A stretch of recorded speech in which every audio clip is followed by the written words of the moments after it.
Bueno, última, en principio, sí, creo que sí, última o tercera parte de esta videoclase. Una vez ya hemos hablado del soporte vital básico, ya hemos visto las distintas maniobras que habría que realizar en ese soporte vital básico.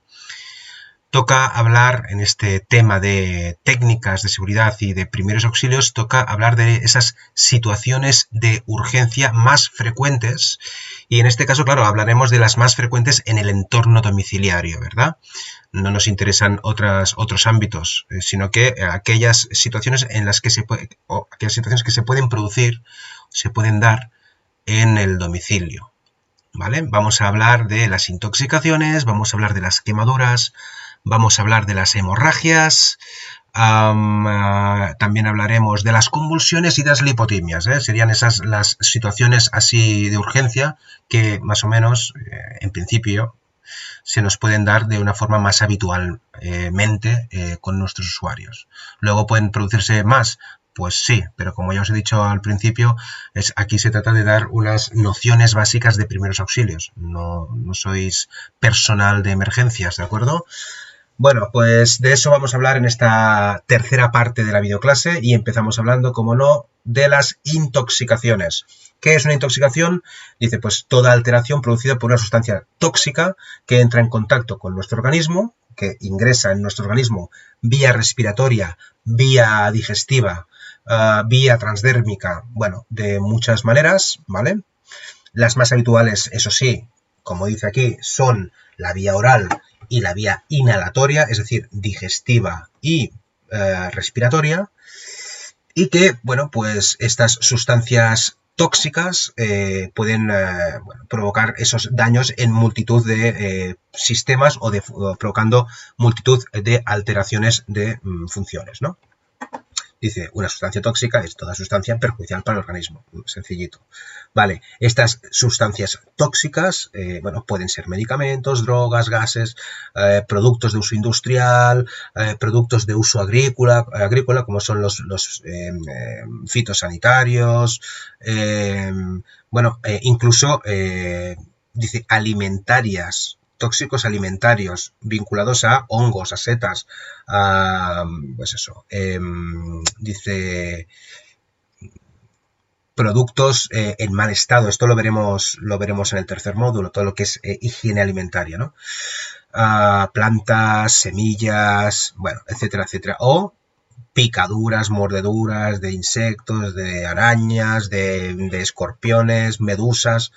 Al final, lo que produce ese mayor problema en el organismo es esa sustancia química que ha ingresado en el cuerpo y que puede afectar negativamente a partes importantes, ¿vale? Y vitales, y que pueden afectar, por lo tanto, a esa homeostasis que se verá amenazada, ¿vale? Eso es una intoxicación. Veamos qué consideraciones hay que tener, hay que seguir, qué consejos nos dan sobre las intoxicaciones. Lo primero es, lo ideal sería saber, conocer cuál es el motivo de esa intoxicación, cuál es el producto, cuál es el tóxico, ¿no? Y eso puede ser que lo sepamos o puede ser que no lo sepamos. Quiero decir que es una información que se nos puede dar, o que puede ser evidente o que no lo sea, ¿vale? Pero de ello dependerá el grado o la gravedad de la intoxicación, del tipo y de la dosis, la cantidad de producto tóxico y de la dosis. Eso también es importante. Vale, lo veremos más adelante que una de las principales consejos que se pueden dar en estas situaciones es llamar al teléfono que aparece en el etiquetado de estos productos, sean farmacéuticos o farmacológicos o sean productos de limpieza o de uso industrial. Normalmente en el etiquetado aparece un número de teléfono de, bueno, pues de la autoridad sanitaria experta en esta toxicología de este producto, que nos va a dar las orientaciones necesarias para atender a esta persona que se ha intoxicado con este producto, ¿vale? Bueno, Continuamos. La gravedad de la intoxicación depende del tipo, de la dosis, de la vía de entrada y después dependerá de la situación personal, de las características individuales. Si esa persona está, bueno, inmunodeprimida, no lo está, si presenta ya una patología respiratoria que hace que pues esa inhalación le afecte especialmente, esa inhalación de humo, por ejemplo, o de esa sustancia tóxica, pues le afecte especialmente, por poner un ejemplo. Con lo cual, también depende del propio usuario cómo le afecte esa sustancia tóxica, ¿no? Vale, en cuanto a cómo actuar ante esa intoxicación, como os he dicho antes, lo primero sería intentar averiguar o conocer cuál ha sido esa sustancia tóxica y si es, por ejemplo, un gas, por ejemplo, o sí, sobre todo un gas o una sustancia que está en contacto directo con este usuario, pues lo primero que habría que hacer sería alejarlo, apartarlo, acordaros del PAS, ¿os acordáis del PAS? Proteger, ¿verdad? Pues el primer punto del PAS es proteger. En este caso lo que haríamos es eso, alejarlo, protegerlo de esa fuente de tóxico, ¿no? Y haríamos esa valoración primaria si, bueno, lo primero siempre es una valoración primaria. Si mantiene la conciencia, pues ya está, ¿no? Y entonces ya a partir de ahí podríamos hacer o seguir otro tipo de consejos, ¿no? En lo que es el protocolo de intervención. Dice que una vez se haya descartado esa urgencia vital, si el usuario está inconsciente, ya sabemos que habría que realizar esa posición lateral de seguridad y en cualquier caso dice, bueno, ya sabíamos que la posición lateral de seguridad se utiliza para evitar las consecuencias negativas de ese vómito, ¿no? Dice, bueno, en el caso de que estuviera consciente, deberíamos preguntarle, saber más, que nos diera información, tanto sobre cómo ha sido esa intoxicación, cuál ha sido el origen, como cuáles son esos síntomas, cómo se encuentra. Todo eso, información útil para poderla nosotros luego trasladar a los servicios de emergencias. Aflojarle la ropa, permitir que se sienta más cómodo, que pueda respirar fácilmente, por ejemplo, ¿vale? Si se ahoga, si se nos marea, si vemos que pierde un poquito el sentido, pues rápidamente buscar una sedestación y si no puede ser una sedestación, mejor un decúbito en cama, en el suelo si no, ¿vale? Ojo con la cabeza, ¿vale? Proteger la cabeza, alguna almohada, ropa, una chaqueta, algo de tejido que que amortigue la cabeza del suelo, ¿vale? Y bueno, dice, y si el usuario presenta vómitos, a ser posible, sería, si a ese usuario lo vamos a trasladar, por ejemplo, imaginemos que lo traslademos a un centro de salud para su atención porque no pueden llegar o por lo que sea no tenemos capacidad o no podemos avisar al 112, en ese caso sería muy importante coger una muestra de esos vómitos para que cuando lleguemos al centro de salud puedan partir de algo, ¿no? Tener la información sobre qué es aquello que ha provocado esa intoxicación. Vale. Importantísimo en las intoxicaciones no provocar el vómito, no inducir el vómito, ¿vale? Está en negrita y todo para que quede claro. Otra cosa es que vomite, porque vomita, pero nunca deberíamos provocar el vómito en una persona que presenta una situación de intoxicación. ¿Por qué? Sobre todo porque si ha ingresado o sea, ha ingerido una sustancia corrosiva, por ejemplo, puede ser muy contraproducente la expulsión, ¿vale? Entonces no se recomienda nunca en una intoxicación, nunca en ningún caso, provocar el vómito. Y ahora dice, bueno, inducir el vómito puede ser posible si tenemos la absoluta certeza de que estamos hablando, por ejemplo, de una intoxicación etílica o estamos hablando de una intoxicación alimentaria, ¿vale? O que se va a producir esa intoxicación alimentaria. Si estamos hablando de intoxicaciones por sustancias químicas, no deberíamos nunca inducir el vómito, ¿vale? Y si no tenemos esa información y lo desconocemos, pues esto como queda descartado a priori porque no lo sabemos, pues nunca, al final generalizaríamos diciendo que nunca debemos inducir o provocar el vómito en esa persona. Una de las complicaciones o de las consecuencias en una situación de intoxicación puede ser la aparición de las convulsiones, que luego también veremos las convulsiones asociadas a la fiebre alta, por ejemplo, en los niños, ¿no? En los vídeos hay un vídeo específico solo para las convulsiones, ¿vale? Que nos habla de cómo actuar ante una convulsión. Bien, sobre lo de las convulsiones, en este texto, por ejemplo, habla o hace referencia a algo antiguo que antes sí que se recomendaba y ahora ya no se recomienda, como es el intentar introducir en la boca algún pañuelo. Antes se hablaba de algo, algún cinturón, ¿no? Algo que no fuera metálico, pero que fuera algo semiduro, tampoco fuera ningún objeto punzante, por supuesto, con el objetivo de intentar evitar que esa persona que está en convulsiones se mordiera la lengua, se dañara la lengua porque la mandíbula cierra, ¿no? Y evitar pillarse la lengua, por así decirlo, ¿no? Por la lesión que puede provocar eso, imaginaros.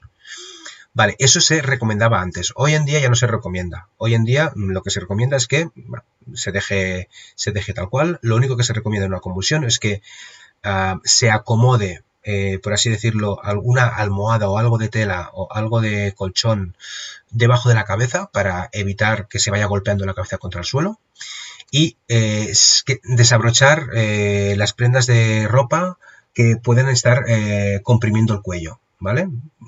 Al final, evitar que, debido a esas compresiones, si lleva una prenda muy apretada al cuello, pues que esté entorpeciendo, por así decirlo, la ventilación. Por lo demás, no se hace nada más. Se espera a que la convulsión termine, ¿vale? Ni se sujeta, ¿vale? Eso sí que está, aquí ya lo pone, dice, cuando una persona sufre convulsiones no debe sujetarse porque esas rigideces musculares tan fuertes que se producen, si la mantenemos sujeta, en algún caso podría provocar alguna fractura ósea, eso es cierto, ¿vale? No se hace nada más realmente, ¿vale? Se vigila, se acompaña en la convulsión y se observa de que no en ningún momento haya ningún objeto en su alrededor que pueda impactar con esta persona, con lo cual se apartan cosas de alrededor, se le coloca una almohada o una tela, algo de colchón debajo de la cabeza y ya está, ¿vale? Y se acompaña durante esa convulsión y se espera que termine. Una vez ha terminado, que creo que no lo hice aquí, lo digo yo, una vez ha terminado la convulsión, lo habitual es que esa persona quede aletargada o como adormilada, ¿no? Y en ese punto es cuando haríamos un paso a posición lateral de seguridad. Una vez termina la convulsión, si la persona no recupera la conciencia, pasaríamos a posición lateral de seguridad. Eso es todo lo que sería en una convulsión. Y entonces ya en ese punto se realizarían los primeros auxilios, como ya sabemos. Desde la posición lateral de seguridad, una persona con pérdida de conciencia, ¿qué es lo que hacemos? Pues hacemos valoración primaria de constantes, ¿vale?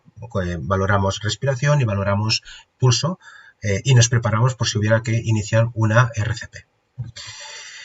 Muy bien, dejamos las intoxicaciones y hablemos de las quemaduras. Quemaduras de muchos tipos. El vídeo que os he puesto sobre las quemaduras os van a explicar los distintos tipos de quemadura eléctrica, quemadura por fuente de calor. Bueno, en este caso os aportan otra información que yo no voy a aportar.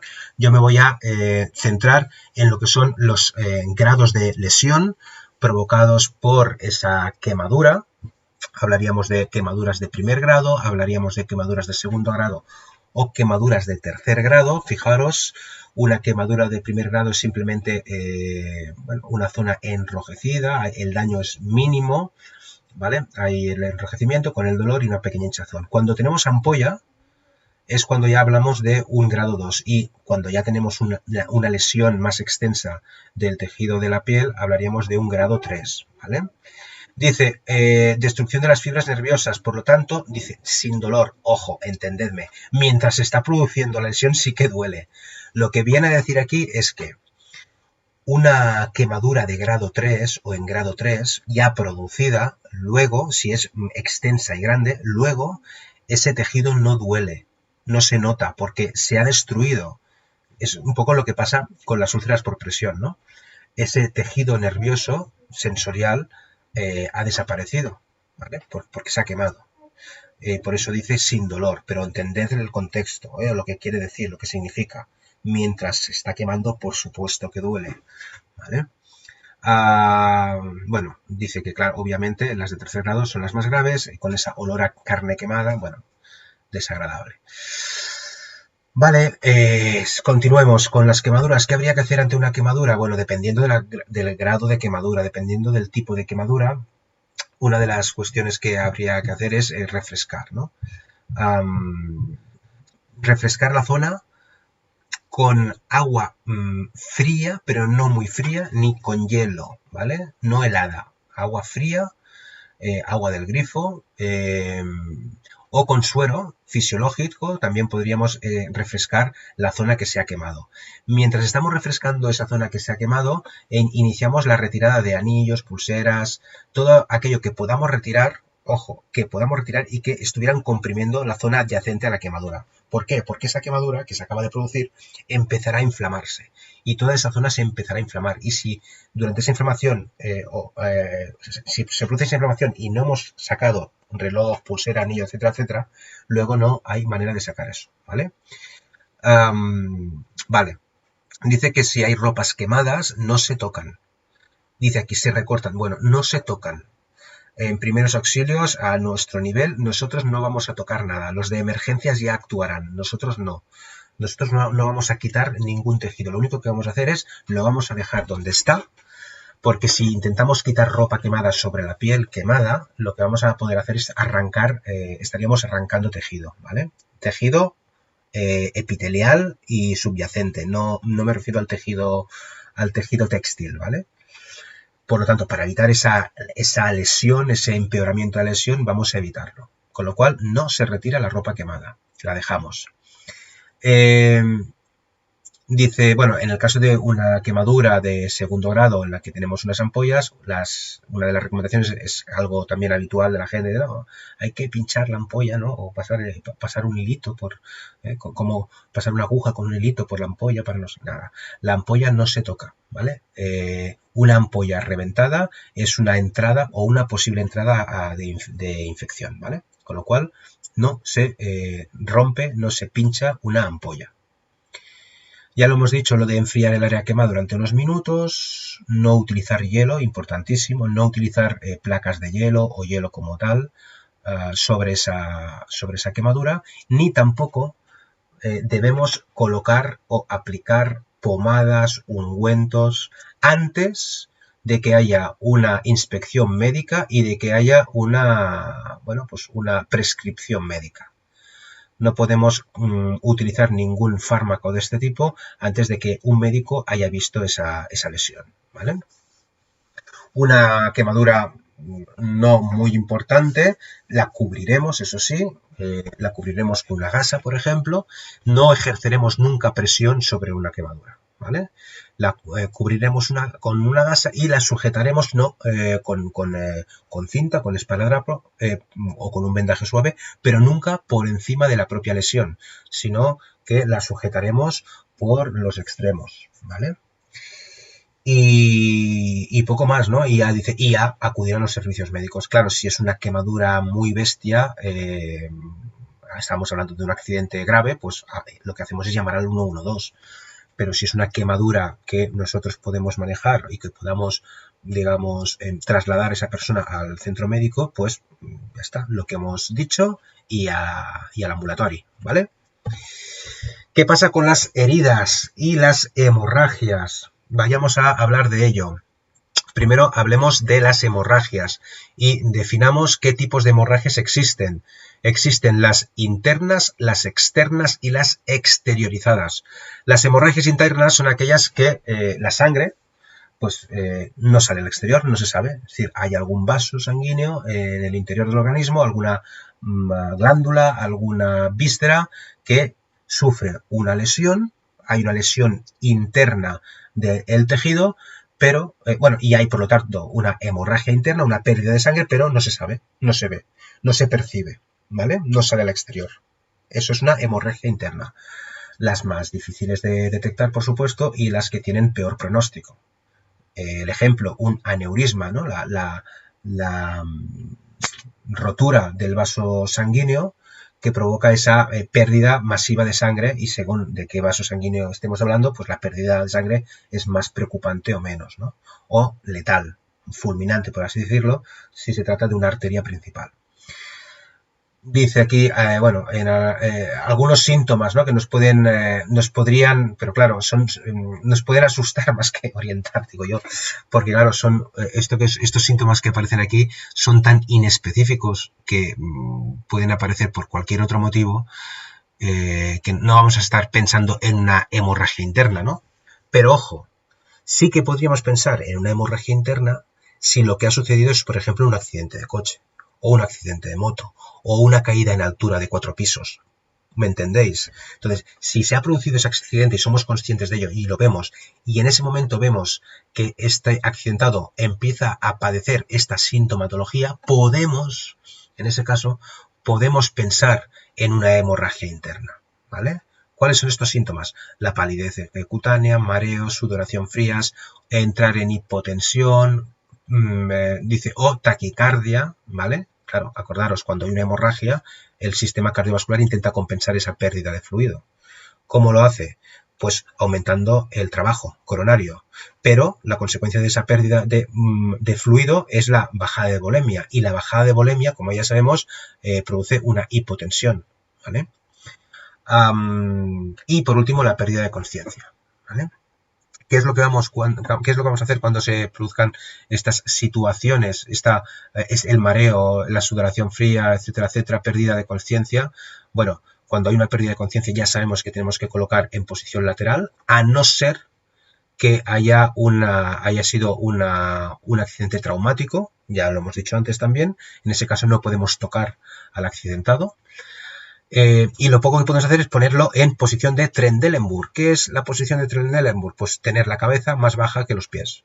Con lo cual, lo que aquí estamos consiguiendo o intentando es que la sangre vaya a zonas más importantes para el mantenimiento de las constantes vitales y que se aleje de esas zonas más periféricas que ahora mismo son menos importantes, como son las extremidades inferiores, ¿vale? Y corriendo al 112, como ya sabemos, PAS, ¿verdad? Aplicamos PAS y haríamos todo esto una vez hubiéramos ya avisado al 112, porque hemos aplicado PAS, proteger, avisar y socorrer. Eso ya lo hemos dicho antes. ¿Cuáles son las hemorragias exteriorizadas? Aquellas en las que la sangre sale del organismo, pero no hay una herida visible, ¿vale? Las más frecuentes, las más populares son la de la nariz, ¿no? Cuando sangra la nariz, un sangrado a través de la nariz se llama epistaxis. O, por ejemplo, un sangrado a través del oído. A eso se llama una otorragia. Las otorragias y las epistaxis.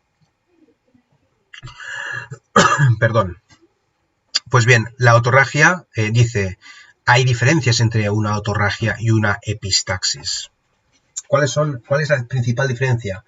En que una hay que dejar que fluya y la otra no. En que una no se detiene y la otra sí. ¿Vale? La otorragia, dice, es la única hemorragia que no se debe detener, porque si se detiene una otorragia, hay grave riesgo o alto riesgo de que esa sangre se acumule en cavidad cerebral y por compresión podría provocar daños cerebrales, ¿vale? Con lo cual, lo que sería en una otorragia es colocar a ese accidentado en la posición lateral pertinente, correspondiente, para que la sangre drene, y no al revés. Este sería otro ejemplo de malentendido en aplicación de primeros auxilios que puede provocar un empeoramiento en la situación del accidentado. El intentar evitar que sangre la oreja colocándolo en el lado, en el lateral contrario a por donde le está saliendo la sangre, la oreja, el oído que le está sangrando, ¿vale? Habría que drenar, habría que permitir que la sangre vaya saliendo, ¿vale? Que se produzca esa hemorragia. Importante. Claro, dependiendo del grado de pérdida de sangre, pues la situación es muy, muy, muy complicada, ¿no? por supuesto, PAS, hemos avisado a los servicios de emergencias, pero no podemos hacer nada más. En cuanto a primeros auxilios, en este sentido, ante una autorregia no podemos hacer nada más que colocación para evitar daño cerebral y ya está, ¿vale? En cuanto a una epistaxis, sí que debemos evitar que vaya fluyendo, que continúe la hemorragia. Se tiene que taponar la nariz, pero atención, también algo que nos decían antes, ¿no? Una recomendación antigua era que echaras la cabeza hacia atrás, ahora la cabeza hay que echar, se sabe que hay que echar la cabeza hacia adelante, inclinada hacia adelante, para evitar que esa sangre pues entrara en vías aéreas o que se acumule en senos y que pueda también afectar, bueno, pues a otras zonas, ¿no? Sobre todo evitar el riesgo de broncoaspiración será lo más importante. Nada, simplemente se apretará, se taponará o se apretará con un pañuelo, con los dedos, una leve presión sobre el tabique nasal para intentar conseguir que se detenga ese sangrado, esa hemorragia, ¿vale? Muy bien, y llegamos a las hemorragias externas. Una hemorragia externa es aquella pérdida de sangre que se produce por una herida que es perceptible, que es visible porque se ha producido esa herida en la periferia, ¿no? En el exterior, en la piel, ¿vale? Dentro de lo que son las hemorragias externas, vamos a diferenciar 4 tipos. Tendríamos primero las hemorragias arteriales, después las venosas, una combinación de ambas, esa sería una hemorragia mixta, y por último las hemorragias capilares. Bien, diferencias entre una y otra, porque es importante entender de qué tipo de hemorragia estamos hablando en cuanto al vaso sanguíneo. Pues porque el pronóstico puede ser peor o malo o más malo, por así decirlo, ¿no? O poco malo, ¿vale? O poco malo. Una hemorragia, empezamos por ahí. Una hemorragia capilar, pues vamos a ver una sangre roja brillante y una sangre que no sale a presión, ¿vale? Ni borbotea, ¿no? Ni sale como si fuera chapapote. Simplemente, pues, una pérdida de sangre.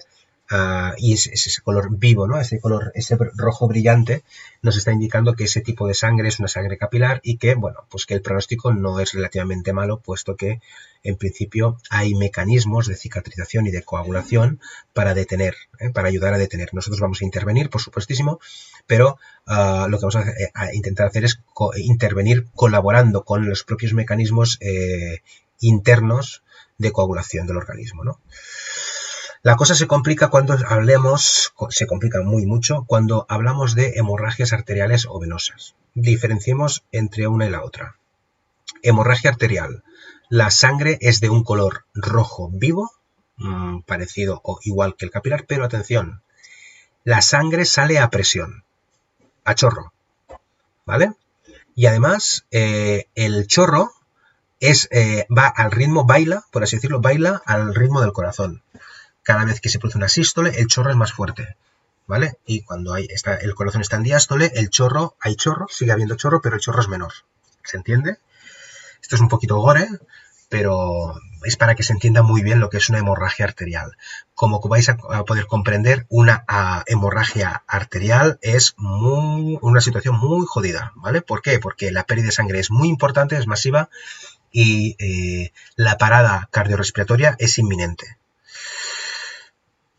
Y dependiendo del grado de hemorragia, pues vamos, el pronóstico es malo, muy malo, ¿vale? Las probabilidades de salvar a esa persona, pues son relativas.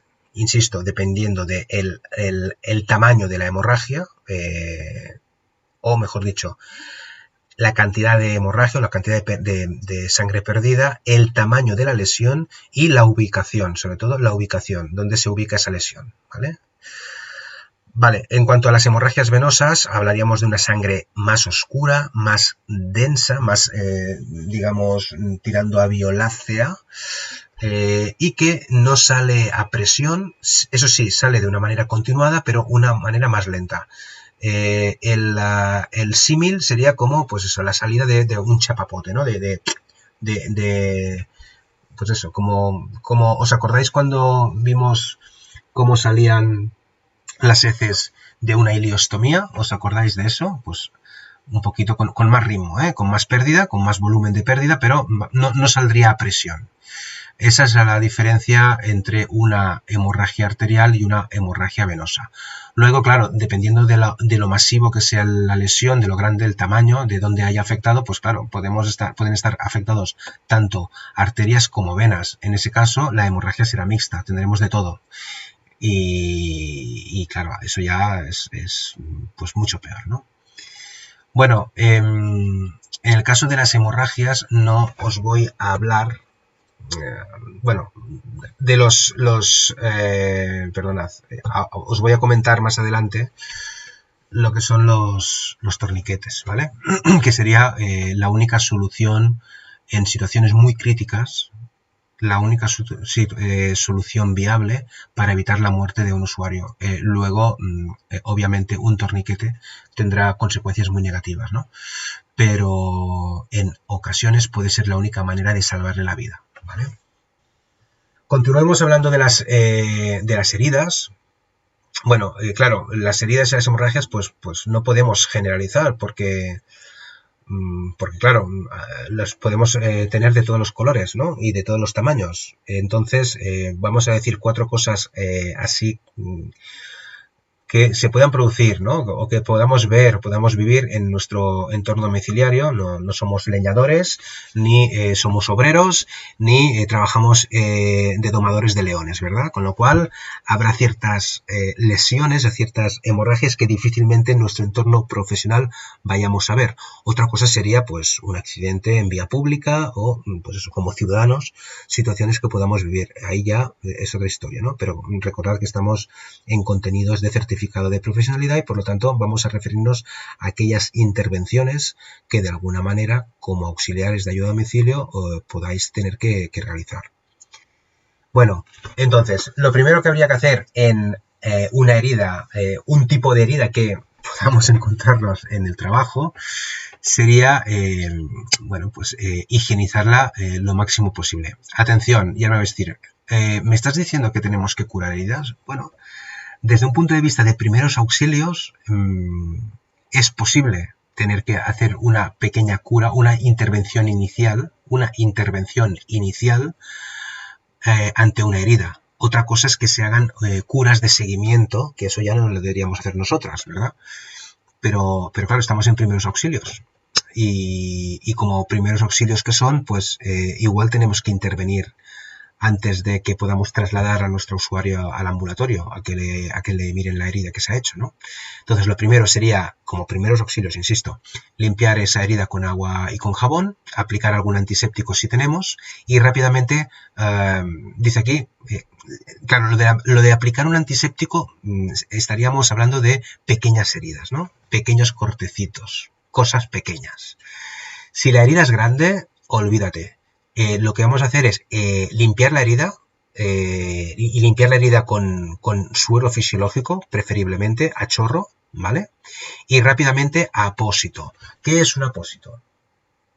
Entendemos como apósito a, pues eso, a un trozo de tela, a un trozo textil, a una gasa y a algodón. Es decir, lo que vamos a intentar en una herida es taponar esa herida con ese apósito, con esa compresa, con esa gasa. Eso sí, lo más limpio que tengamos a mano, colocamos ese apósito sobre la herida y a partir de ahí ese apósito ya no se retira hasta que lo vea equipo médico. Si ese apósito se satura de sangre, se pone otro encima. Y así sucesivamente, hasta que esta persona pueda ser vista o atendida por equipo médico. ¿Vale? Si es una cosa algo más pequeña, pues ese apósito lo podemos sujetar con un poquito de esparadrapo y entonces, o con algún vendaje, y llevamos a ambulatorio, entonces ya hacemos el traslado y que lo mire equipo médico. Y si fuera de un pequeño tamaño, que ya vosotras por sentido común entendéis que no es necesario que eso lo vea un médico, pues ya está, ¿no? Ya habríamos realizado nosotras esa cura que no tiene más importancia, no tiene mayor importancia. Una herida, una lesión que tenga cierto riesgo es lo que nosotros no podemos intervenir allí, ¿vale? Claro, dice consultar al equipo médico en caso de que la hemorragia no cese, ¿no? Y que empiecen a aparecer signos o síntomas que nos hagan pensar que se está produciendo alguna complicación en el tejido circundante de esa herida, ¿no? Como puede ser que empiece a doler mucho esa zona, que hay una inflamación muy importante de esa zona, ¿vale? Cambio de coloración en la piel perilesional. Todo eso son los motivos por los que nos tienen que hacer, dar aviso de acudir al centro médico o que venga equipo médico a verle la herida, ¿no? Y por lo demás, pues ya lo teníamos así como siempre, pues ya lo hemos dicho, dar aviso urgente al equipo médico, acudimos nosotros o que vengan. Bien. ¿Cuál es el riesgo o cuál es la complicación más importante de una hemorragia?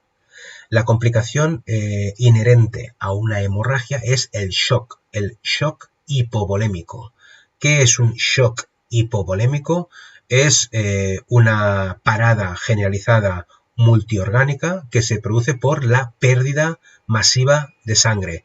Y cuando hay pérdida masiva de sangre, lo que hay es pérdida importante de oxígeno.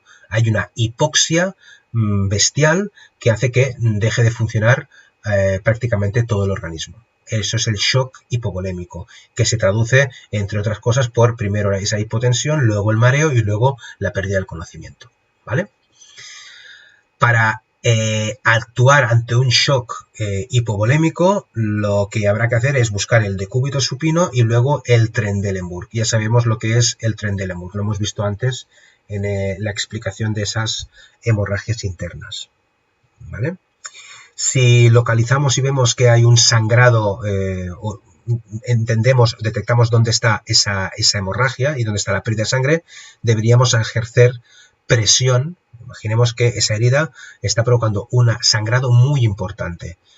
Ese apósito que hemos dicho antes, que íbamos a colocar sobre la herida, no será suficiente con el apósito, sino que además tendremos que ejercer presión sobre la herida para detener en la medida de lo posible esa hemorragia, ¿vale?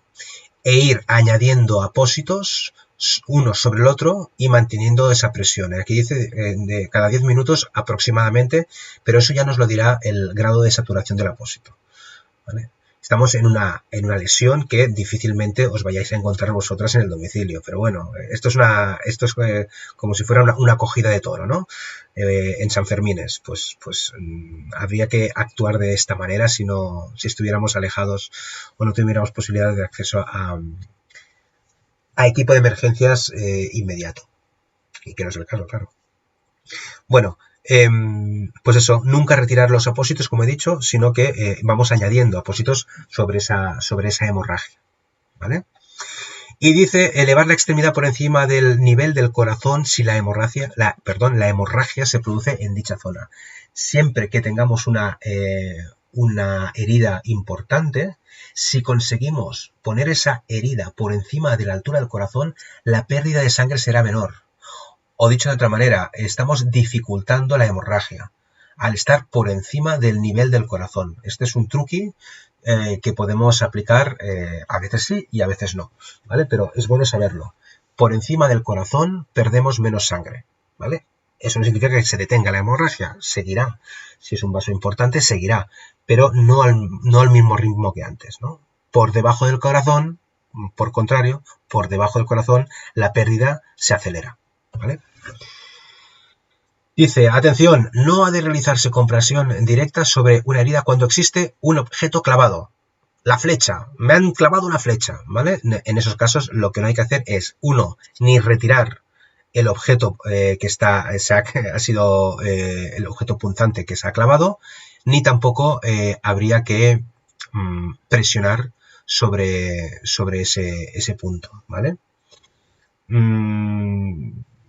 Vale, en esos casos, dice, se cubriría la herida con el apósito y simplemente se mantendrá en la medida posible ese apósito, pero no se puede hacer una compresión, ¿vale?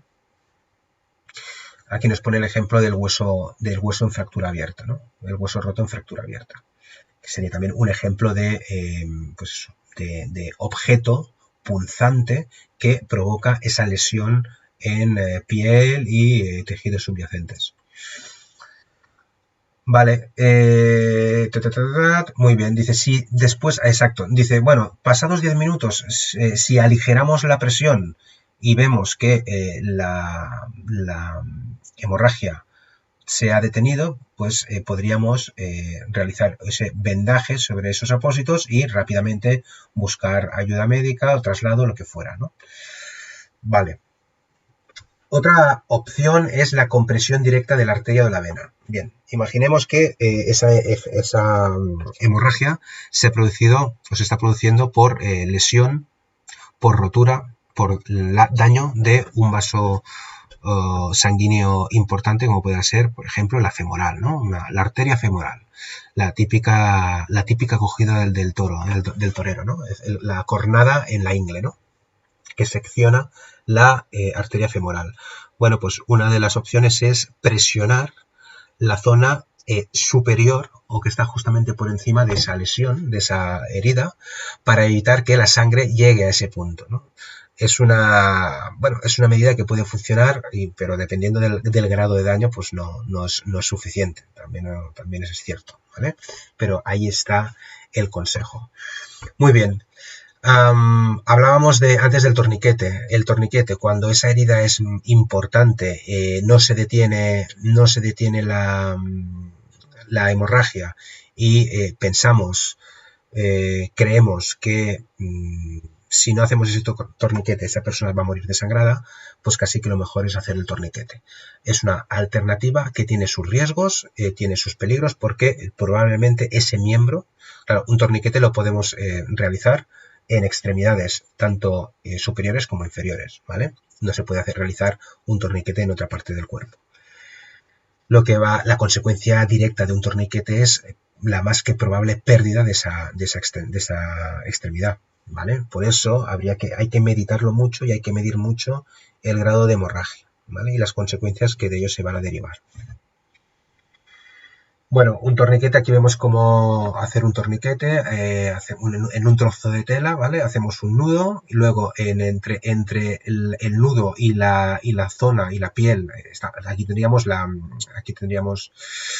la herida. El torniquete siempre tiene que ir por encima de la herida, ¿no? Para evitar que el torniquete lo que va a evitar es que la sangre llegue y se pierda, ¿no? Entonces siempre tiene que estar un poquito por encima. Fijaros, colocamos un palo, un bolígrafo Bic puede servir, cualquier cosa que al introducirla aquí dentro empezamos a girar y vamos a hacer que esa tela, ese tejido, empiece a enrollarse sobre ese punto y al final lo que conseguimos es detener la circulación en ese punto y de esta manera evitar perder sangre.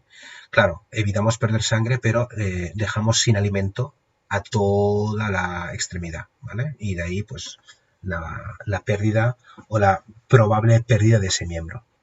Una vez tenemos fijado de esta manera el torniquete, fijaros cómo se sujeta en otra parte de ese segmento, con otra tela, se mantiene fijo ese torniquete y ya está, ¿vale? Ahí tenemos un ejemplo. Hay otras técnicas para hacer torniquetes, pero esta me ha parecido fácil de entender. Vale, es importante tener muy claro si se realiza ese torniquete a qué hora se ha empezado, es decir, a qué hora se colocó, e ir midiendo el tiempo. Y esa información habrá que darla a los servicios de emergencias cuando aparezcan, ¿vale? El torniquete, una vez se ha colocado, no se puede retirar. Eso es algo también importante a entender. Se puede, digamos, aflojar, eso es, no me he encontrado la palabra. Se puede aflojar, pero no se puede retirar.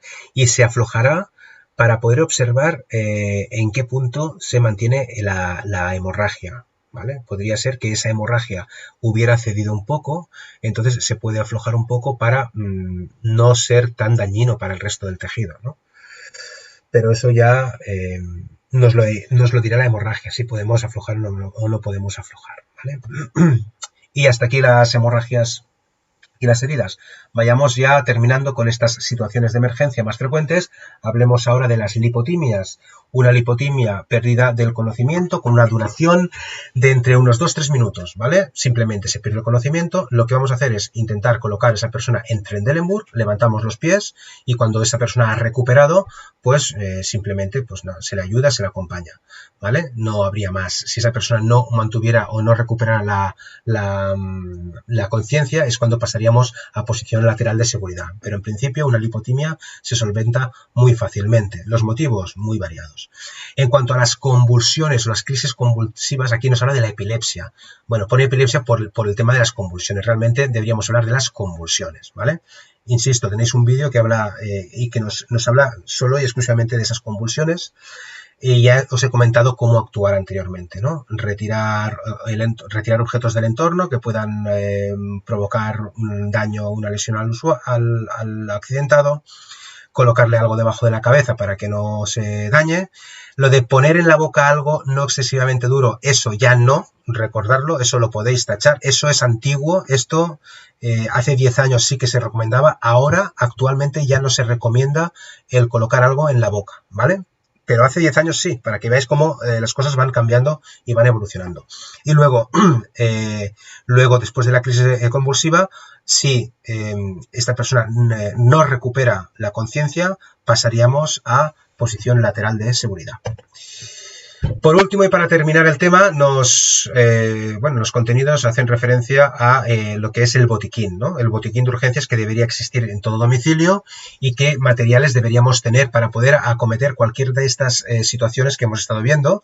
Material que podamos necesitar en un momento dado. Pueden ser gasas, compresas, vendajes, otros apósitos, algodón, esparadrapo para fijar, antiséptico para pequeñas heridas, agua oxigenada y alcohol, suero fisiológico, pinzas, tijeras, cuchillas, un compresor lingual, fijaros, cintas de goma para hacer torniquete, por ejemplo, ¿vale? Bueno, al final, material básico que deberíamos encontrar en un botiquín. Y aquí os he puesto en cuanto a los antisépticos, os he puesto un cuadro donde aparecen los antisépticos que se han utilizado en España desde siempre, ¿vale? O mejor dicho, tradicionalmente. Aquí están todos los que han sido utilizados en España y actualmente el que se utiliza y se recomienda que se utilice es la clorexidina, ya lo sabéis, la cristalmina, ¿vale? O los productos basados en esa clorexidina. Es actualmente el mejor considerado, como antiséptico, es el antiséptico mejor considerado, la clorexidina. En los años 80, la mercromina, las soluciones basadas en el mercurocromo. Fijaros, años atrás, décadas y décadas atrás, en épocas más penosas, el hipoclorito sódico, la lejía, ¿vale? La lejía era un antiséptico que se utilizaba también en salud. El yodo, ¿vale? El yodo. La povidona yodada es otro antiséptico, como sabéis, que aún se utiliza en algunas cuestiones, pero que cada vez va perdiendo más terreno frente a la clorexidina. Y luego, por supuesto, pues el agua oxigenada o el alcohol, que actualmente se utilizan para cuestiones muy minoritarias, puesto que el alcohol, como ya sabéis, quema y reseca mucho el tejido, ¿vale? Y en principio, con esto, recordad que el que ahora mola, el que queremos tener en nuestro botiquín es clorexidina, ¿de acuerdo? Alcohol también nos interesa tener, incluso agua oxigenada nos interesa tener, pero para desinfectar no heridas, sino material, por ejemplo, ¿vale? Incluso la agua oxigenada para limpieza nos interesa tener. El resto, pues básicamente ya no interesa. Clorexidina, ese es nuestro antiséptico de cabecera. Y creo que hasta aquí, exactamente, hasta aquí el temario de tengo la cabeza ya, de primeros auxilios. Aquí termina esta unidad formativa 121 y este módulo 249. Así que aquí se acabó esta primera parte, este primer tercio del certificado de profesionalidad, ¿de acuerdo? Continuamos hablando en temas venideros. Hasta luego.